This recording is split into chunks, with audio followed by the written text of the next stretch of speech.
Sejam bem-vindos ao Notáveis EducBank, onde celebramos os protagonistas e as mentes brilhantes que transformam vidas por meio da inovação e da educação. Como vocês já sabem, todos os meses traremos personalidades para debater suas trajetórias, abordando os mais diversos assuntos do setor da educação no Brasil e no mundo. Eu sou Danilo, fundador do EducBank, e hoje tenho o prazer de entrevistar um dos mantenedores mais inovadores do Brasil. A trajetória dele começou cedo em educação, na escola dos seus pais, e rapidamente ele se tornou um dos CEOs que eu mais admiro no setor e conhece a nossa indústria como ninguém. Estou falando do Gabriel Alves, cofundador e CEO da Rede Decisão, que a partir de uma escola fundada pela sua mãe, se tornou um dos poucos grupos brasileiros capazes de escalar a educação com qualidade em nível nacional. Gabriel, tudo bem? Um prazer enorme ter você com a gente. Fala, Danilo, tudo bem? Eu que agradeço, estou super feliz de estar aqui hoje para conversar com você e para todo o pessoal que vai nos ouvir aí posteriormente. Uma honra, Gabriel. Mas antes da gente entrar num assunto de grande relevância para todos os mantenedores que estão nos ouvindo, principalmente nesse mês de julho, onde a captação e retenção de alunos é fundamental para posicionar a escola, eu gostaria de começar ouvindo a sua história. Como foi a sua trajetória desde o início, Gabriel? Legal. Acho que essa pergunta é muito boa, né? Me dá a oportunidade de contar um pouquinho, algumas curiosidades que pouquíssimas pessoas sabem, né? Eu acho que empreendedorismo para mim foi sempre algo muito natural. Desde de quando eu era menino, né? Minha avó, ela no período de férias, ela comprava alguns geladinhos e eu sempre falava para ela, pô, vó, você consegue comprar esse geladinho por quanto, né? Ela, não, na 25 de março o geladinho custava, acho que na época, sei lá, 25 centavos. Eu falava, posso vender para os meus amigos da rua esse geladinho a R$1? Então acho que essa foi uma primeira sensação que eu tive em empreender. Eu digo que ela não foi uma escola completa, porque minha avó perdoava a minha dívida, né? Então ela comprava o geladinho por 25 centavos, eu vendia por R$1, mas eu ficava com R$1 de lucro. Então não foi uma trajetória completa. Depois disso, lá quando eu tinha uns 12 anos, minha mãe era diretora da escola, né? E escola, principalmente escola do tipo da Rede Decisão, né? Escola que tem um envolvimento muito grande com a comunidade que ela está inserida. Então você tem muitos eventos, né? Dia da Família, Festa Junina, Halloween, enfim, são vários eventos que acontecem na escola. Então eu brinco que escola ela tem uma dinâmica social muito forte de eventos, de festas. E aí eu me tornei DJ e organizador de evento, né? E aí meu pai, eu acho que ele já tinha visto o que a minha avó tinha feito, né? E ele fez diferente. Ele falou, se você quiser, eu te empresto meu cartão de crédito, mas você vai ter que pagar as parcelas. Eu vou com você até a Santa Efigênia, né? Que é uma rua bem conhecida aqui em São Paulo, que vende eletrodoméstico, coisas elétricas e também coisas de equipamentos de som, né? E a gente ia nessa rua e eu fui comprando alguns equipamentos, né? Até chegar a ter um salão mesmo, que eu fazia festa de formatura, de casamento, tudo bem pequeno, né? Bem simples, mas foi uma experiência muito legal, né? E uma coisa que eu nunca me esqueço desse início é que teve uma vez, até hoje a gente tem uma escola, né? Num município que chama Embu-Guaçu. É um município no extremo sul aqui do estado de São Paulo, né? Próxima à cidade de São Paulo. E lá tinha um condomínio. E eu participei de uma concorrência para fazer essa festa junina do condomínio. E tava eu, e na época acho que era o sobrinho do prefeito, alguma pessoa assim, né? E era assim uma concorrência gigantesca. E eu com 14, 15 anos, né, tava negociando vários fornecedores. Eu lembro que tinha que ter animaizinhos para as crianças andarem, tinha que ter como se fosse um animador de festa, e eu meio que fazia tudo, assim, eu era o animador, eu era o DJ.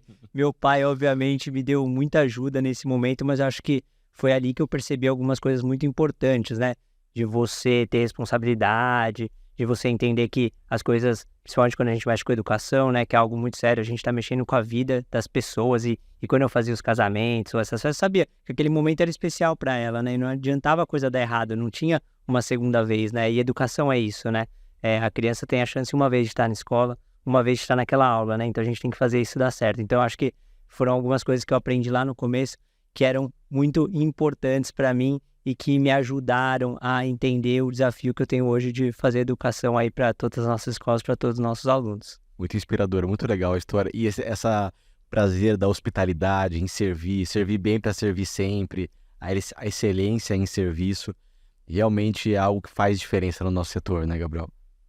É verdade, eu acho que é muito importante, né, a gente entender que escola, ela tem uma complexidade e uma dinâmica social envolvida muito grande, né?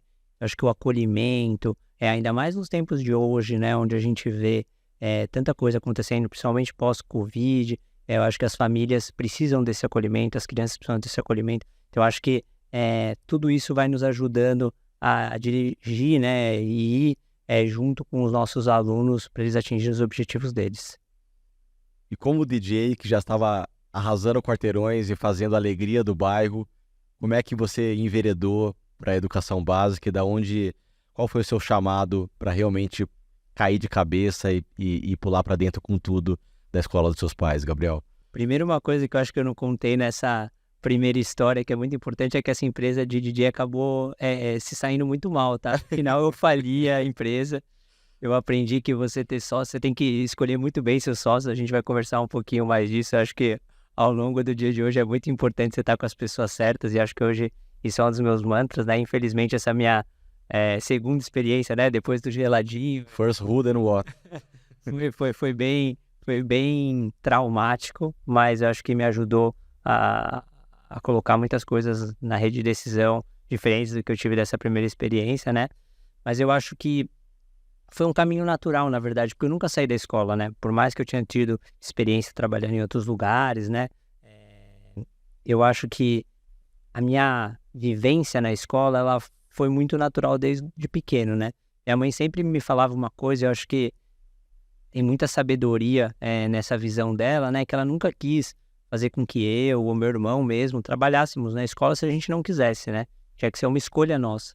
Mas a gente sempre foi permeado e sempre teve muita ligação com tudo aquilo, porque era o papo do almoço, do jantar, era onde a gente passava a maior parte do nosso tempo, né? Porque minha mãe, desde quando eu nasci, ela nunca saiu da escola, né? A escola era na frente da nossa casa. Devia ser uma liderança muito inspiradora dentro de casa. Muito. Então era uma coisa muito forte, mas ela nunca obrigou a gente, ela queria que isso fosse uma escolha.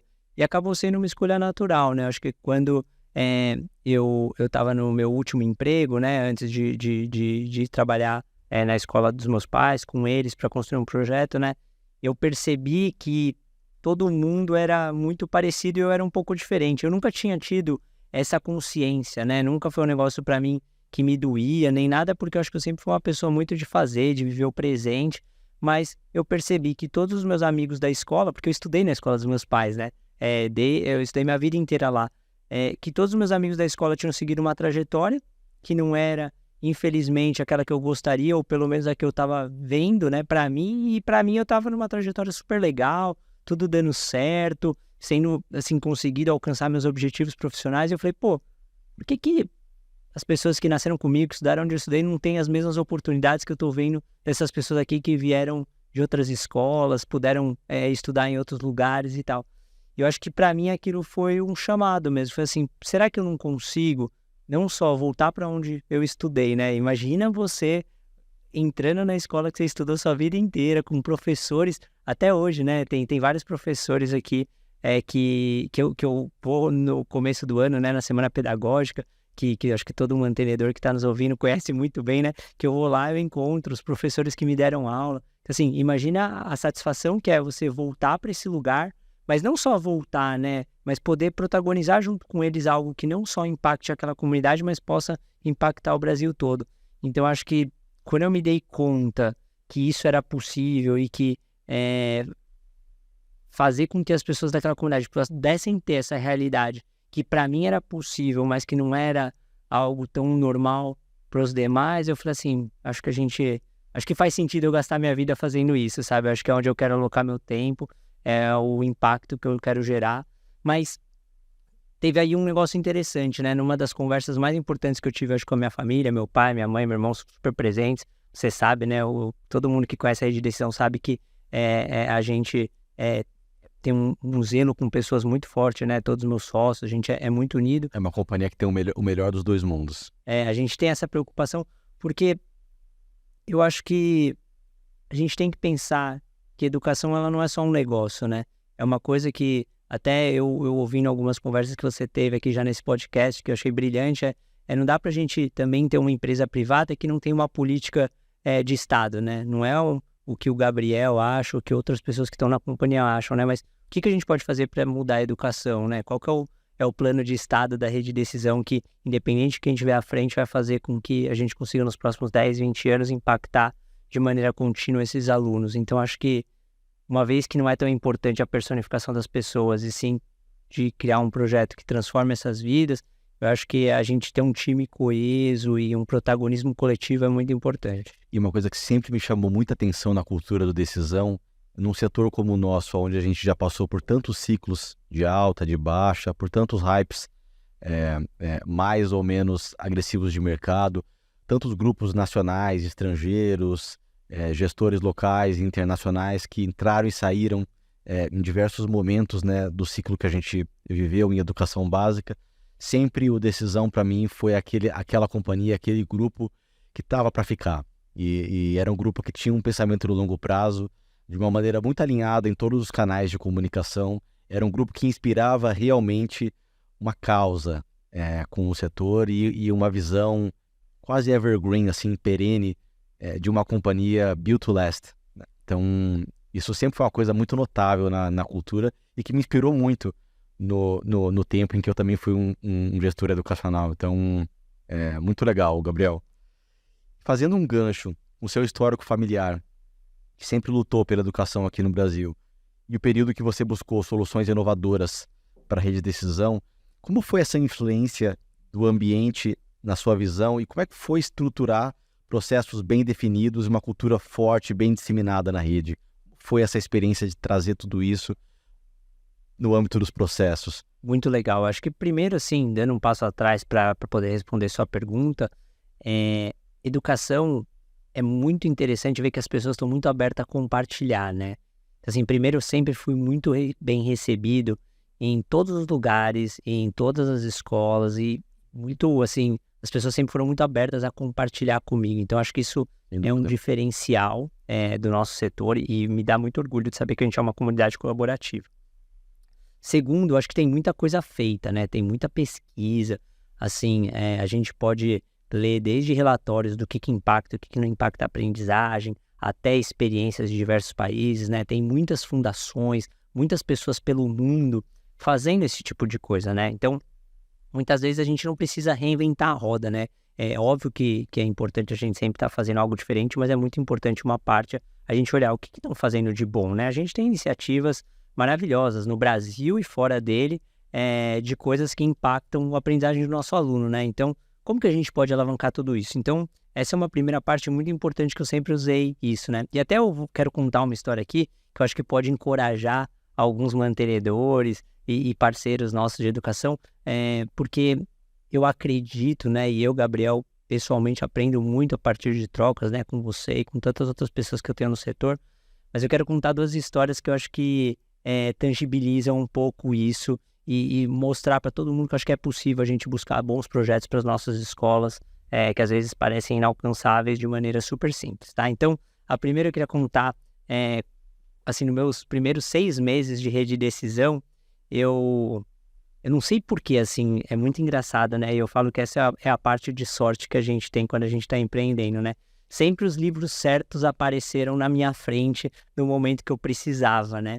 E aí eu não sei por que apareceu um livro que, infelizmente, ele não tem traduzido, mas é daquele mesmo autor do Aula Nota 10, que é um livro que chama Leveraging Leadership, que ele contava um pouco, assim, de diretrizes básicas de administração de uma escola e tal. E aí, nesse livro, um dos coautores, e tinha algumas colaborações de uma rede de charter school, que é muito parecida com a realidade da grande maioria das escolas brasileiras, tá? Que não são escolas de ticket alto, super alto, mas que estão ali tentando fazer uma educação de qualidade para suas comunidades. E aí, essa escola, ela ficava em Newark, numa cidade perto de Nova York, e aí eu falei, putz, eu quero ir visitar essa escola, né? Eu fiquei encantado.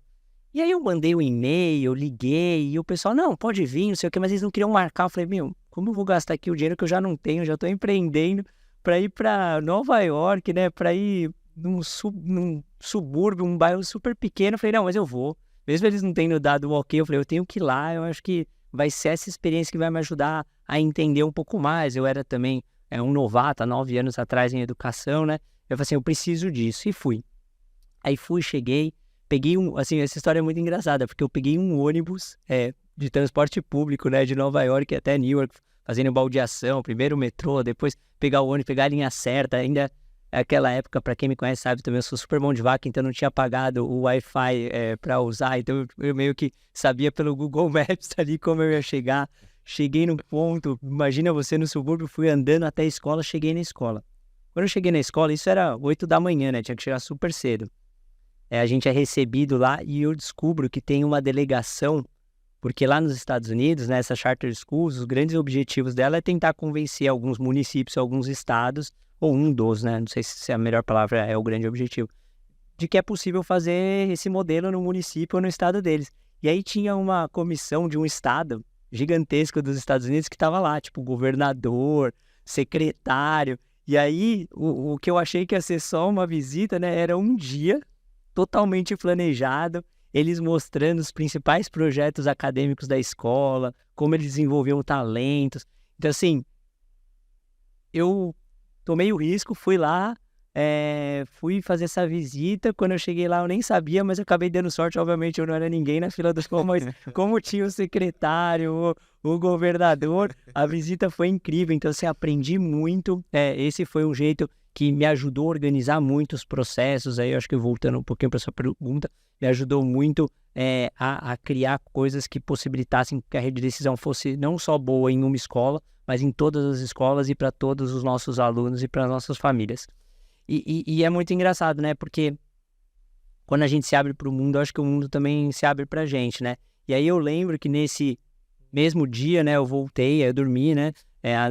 Cheguei tarde em casa e no outro dia eu acordei e falei assim, já que eu visitei uma escola super bacana, né? Charter School, agora eu quero visitar uma escola que seja referência, né? Mas aí era uma escola de alto padrão nos Estados Unidos, uma das mais caras de Nova York. E eu também não tinha conseguido marcar nada, né? Eu fui lá, falei, agora é fácil, né? Pelo menos era bem localizada, né? Consegui chegar rápido e toquei a campainha. Quando eu toquei a campainha, né? Veio a recepcionista e tal, falei assim, sou do Brasil e tal, vim aqui, queria conhecer a escola. Ela falou assim, você pode esperar um minutinho porque eu vou chamar o nosso diretor-geral.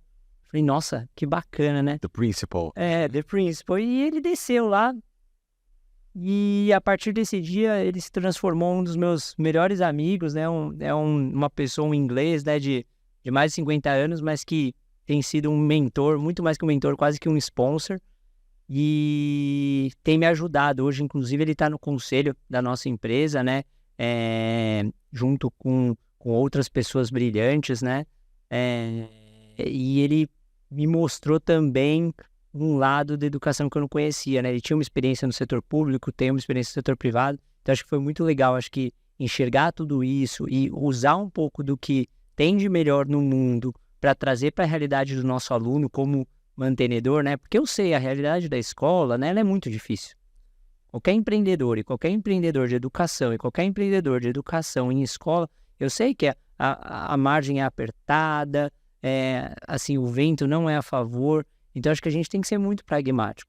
Mas uma vez que você consegue ver coisas que estão funcionando fora e adaptar a sua realidade, e muitas vezes sem trazer nenhum tipo de custo, eu acho que é algo que pode mudar o rumo do nosso negócio. Isso para todos os mantenedores que estão nos ouvindo, eu acho que eu gostaria de ressaltar isso que o Gabriel disse. O futuro não é um lugar, o futuro não é um lugar no tempo, é um lugar no espaço. E você se aproximar dos seus benchmarks talvez seja uma das pesquisas de campo mais potentes e baseadas em experiência de vida real, em prática, que a gente pode trazer para dentro da nossa escola. Me lembrou muito uma experiência que eu tive quando eu estava pensando em fundar a Vereda, estava idealizando ainda o conceito.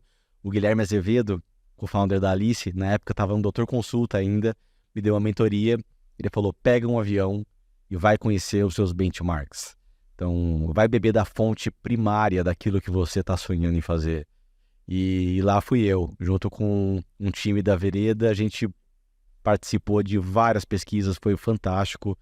E o Jorge Yuski, CEO da Inova no Peru, recebeu a gente, abriu abriu a escola para a gente, sentou com a gente na sede da Inova, explicou os KPIs, as diversas métricas que ele olhava no negócio. Aquilo foi muito inspirador e eu acho que essa ambiestria que o Gabriel está se referindo aqui, eu acho que vale muito a pena a gente incorporar na gestão escolar do Brasil, essa capacidade de sonhar grande, de pensar grande e ao mesmo tempo ir lá e executar, beber da fonte de uma maneira concreta, ir atrás.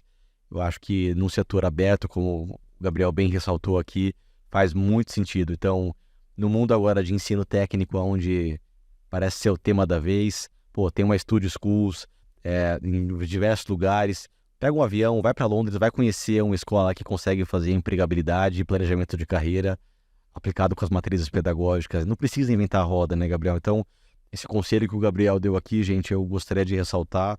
Gabriel, uma pergunta que você deve estar cansado de ouvir, mas eu tenho que te perguntar.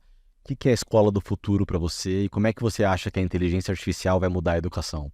Legal, acho que essa pergunta é muito boa, tá em voga, né? Eu acho que todo mundo gosta muito de falar sobre AI, sobre tudo isso, e eu acho que dá um medo, né, para muitos mantenedores, inclusive para mim, mas, assim, as respostas a gente não tem, né, mas eu acho que a gente consegue ter alguns indícios, né? Eu acho que não me parece que o investimento em prédios, em hardware, né, é o futuro. É óbvio que isso tem que ser compatível com a comunidade que você atende, com um pouco que você se predispõe a fazer como modelo escolar, mas não acho que vai estar aí o próximo grande salto. Não pelo menos do que eu tenho visto de estudo e do que realmente importa, que é o que maximiza a aprendizagem para o aluno, né? É óbvio que a gente pode estar num hotel bacana, né? Eu brinco, hotelaria é a gosto do freguês, né?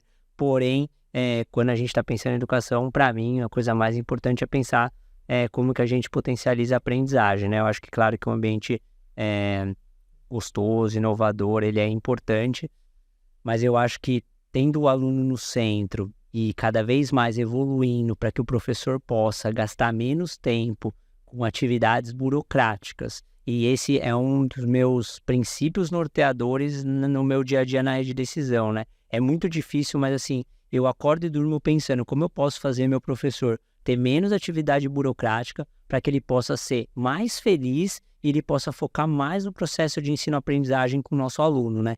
Porque eu acho que ele é um ator-chave, né? Por mais que o nosso aluno esteja no centro, quem faz a coisa acontecer na sala de aula é a relação dele com os alunos, né? Então, quanto mais a gente conseguir instrumentalizar ele com dados, para que ele conheça mais o aluno, né? Porque é um desafio grande, né? Pensar que hoje um professor tem diversas turmas, né? Às vezes com uma carga horária super desafiadora, e a gente querer que ele, além de tudo, conheça os principais gaps de aprendizagem do aluno no detalhe, é algo super complexo. Eu acho que se a AI, se os dados forem organizados de uma maneira muito palatável para quem tem uma rotina similar ao do nosso professor, eu acho que esse avanço ele vai ser estratosférico. Então, uma das coisas que a Rede Decisão vem investindo muito, pensando no que a gente quer ser daqui 10 anos, é ser a escola que mais conhece o nosso aluno, né? E se a escola que mais conhece o nosso aluno, ele expande muito o conceito não só do acolhimento, do ensino forte, mas de tudo que a gente acha que é relevante para o nosso aluno. Então, acho que conhecer bem nosso aluno, para mim, é o que vai fazer a diferença para as escolas do futuro. Muito interessante essa visão. Nada mais orientada pelo aluno do que isso, né?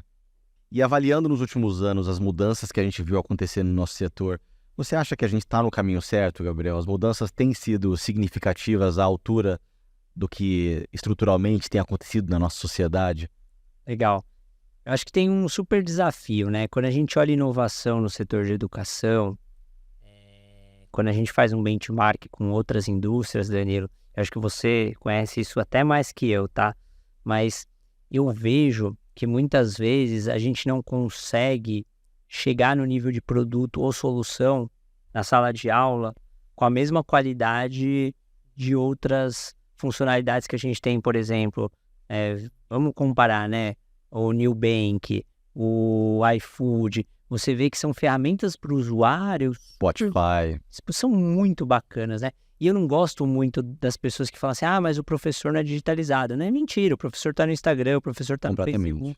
Ele é digitalizado, ele faz um esforço tremendo para poder estar na sala de aula trazendo isso para o aluno. Mas será que as ferramentas conseguem chegar num ponto de sofisticação e de investimento que ajudam e empoderam a sala de aula da maneira correta? E uma das reflexões que eu tenho, e eu não sei a resposta, tá? Mas me deixa muito curioso em entender e ver. Eu também não acho que é um problema dos empreendedores, mas muitas vezes até do tipo de capital e do volume de capital que o MedTech consegue levantar nas primeiras rodadas ou quando ela está fazendo uma jornada de produto, se comparado com esses outros produtos que a gente falou, né? Então também seria leviano da minha parte falar assim, mas os empreendedores de educação de EdTech não conseguem fazer os produtos que estão conectados com a sala de aula. Eu acho que não é uma verdade. Eu acho que assim, a gente precisa ter mecanismos, né, e maneiras, né, seja via fundos de fomento, seja com investidores de longo prazo, seja com investidores de alto impacto, que entendam a importância que é a gente investir em educação, investir em soluções que sim ajudem o nosso professor a transformar o dia a dia da sala de aula, mas que também tragam essa funcionalidade, essa facilidade para ele, não que seja mais uma ferramenta ou algo adicional. Então, assim, eu acho que é um super desafio, mas eu vejo excelentes empreendedores, excelentes soluções chegando, coisas mais antigas que se consolidaram, coisas novas que estão surgindo. Então, acho que por mais que a gente tenha um ambiente super desafiador no nosso setor, eu acho que a gente tem uma prova aí que tem iniciativas de muito sucesso que me fazem acreditar que a gente está, sim, no caminho certo. E muito legal a ponderação que você fez sobre as dificuldades que o setor enfrenta. Então, se a gente botar em consideração, se a gente colocar em consideração o fato do nosso setor não ter nenhum tipo de programa de fomento, nenhum tipo de incentivo, ter uma tributação completamente desfavorável em relação à externalidade que a gente gera para a sociedade e o volume baixo vis-à-vis outras classes de ativos e outros segmentos que, mesmo com uma representatividade do PIB muito mais baixa do que a gente representa hoje no país, captam um volume de recursos superior ao nosso. Você está coberto de razão e eu não podia concordar mais que a gente, ajustado a tudo isso, consegue entregar muita coisa, né? E a complexidade que é num setor intensivo em gente como o nosso. Concordo plenamente, Gabriel. Nesse sentido, qual você diria que foi o maior desafio que você já teve como CEO da rede até hoje? Legal, acho que a vida do empreendedor, ainda mais no Brasil, né? Educação todo dia um desafio diferente. Mas eu acho que eu tive muita sorte, né? Eu tenho um time muito bom, assim, meus sócios são amigos, são parceiros, são pessoas que eu tenho o prazer de estar ao lado todos os dias.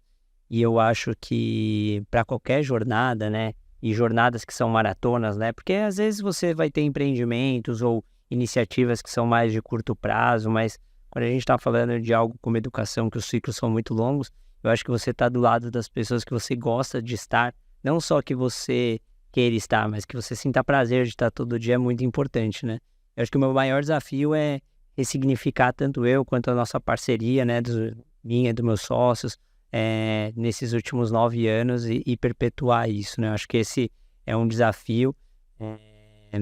Eu acho que se cercar de pessoas brilhantes, pessoas melhores que a gente, que queiram construir algo na mesma direção, acho que esse é um desafio que todo dono de escola, que todo empreendedor, que toda pessoa que quer fazer um negócio diferente tem, né? Porque a gente não faz nada sozinho, acho que tá do lado das pessoas que você gosta de estar e das pessoas que te ajudam a chegar lá. Não só as pessoas que concordam com você, né? Mas as que às vezes discordam, mas que te ajudam a ser uma pessoa melhor todos os dias, eu acho que é um grande desafio, Daniel. É uma virtude. E, Gabriel, entrando num tema agora que os mantenedores que estão nos ouvindo devem estar curiosos e super animados em saber a sua opinião. O que para você, Gabriel, faz o sucesso de uma campanha de captação na escola? O que as famílias buscam na hora de escolher a escola dos seus filhos? Bom, se algum mantenedor de escola souber essa resposta, principalmente nos últimos 3, 4 anos, me conta. Me conta que eu também quero saber. Eu também quero saber. Mas, brincadeiras à parte, eu acho que tentando alavancar um pouco da nossa experiência dos últimos anos, eu queria falar um pouquinho sobre duas coisas, tá? Uma é,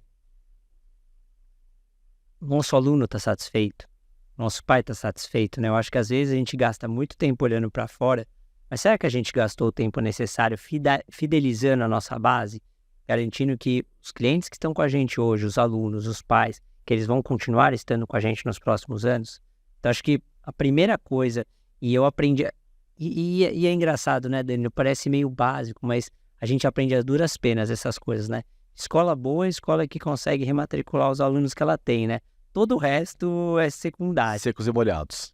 Então, eu acho que a primeira coisa é, vamos ser paranoico, né? Vamos olhar muito e vamos cuidar muito dos nossos pintinhos, né? Eu acho que os alunos que estão com a gente são os alunos que a gente tem que estar sempre de olho, que a gente tem que sempre estar junto.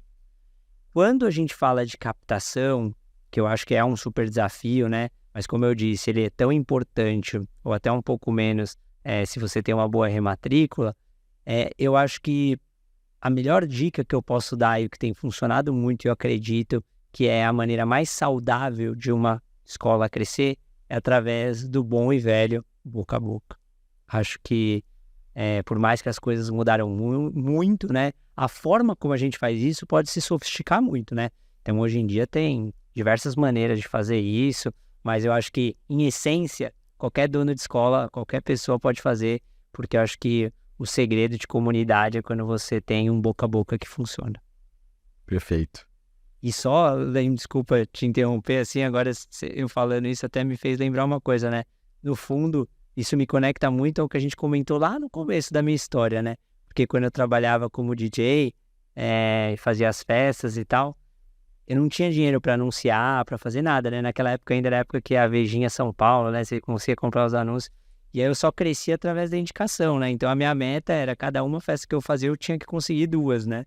E aí eu sempre entregava meu cartãozinho no final da festa. Então acho que, no fundo, o boca a boca funciona em muitas coisas. E é engraçado como talvez o canal do Word of Mouth nunca teve tão em voga e tantos setores buscando recorrência e buscando transformar setores em SaaS, estão quebrando a cabeça para como formatar um programa de Member Gets Member, como fazer o boca a boca de uma maneira estruturada em larga escala, e a gente na educação básica já conta com isso há mais de um século e é a única maneira de a gente conseguir ter sucesso. Então a gente tem isso por excelência no DNA, né? É verdade. Eu concordo 100%, Gabriel, vi isso na época da Vereda, o quanto essa estrutura é importante.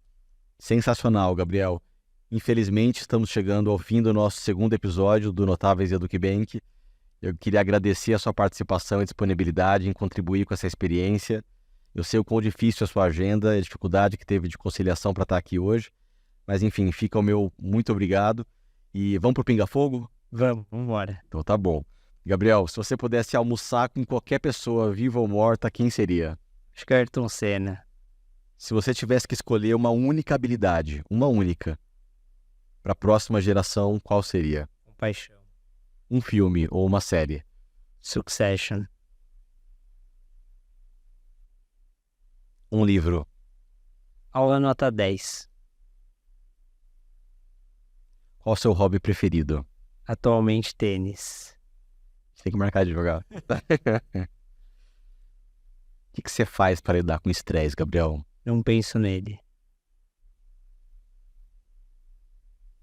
Qual a primeira coisa que você faz de manhã? Aquilo que é o segredo para um dia bem planejado. Eu vou pra academia. Se você pudesse dar um conselho para o Gabriel de 15 anos atrás, o que você falaria? Que as coisas levam mais tempo do que a gente planeja. Boa. Obrigado, Gabriel. Imagina, obrigado a você, Danilo.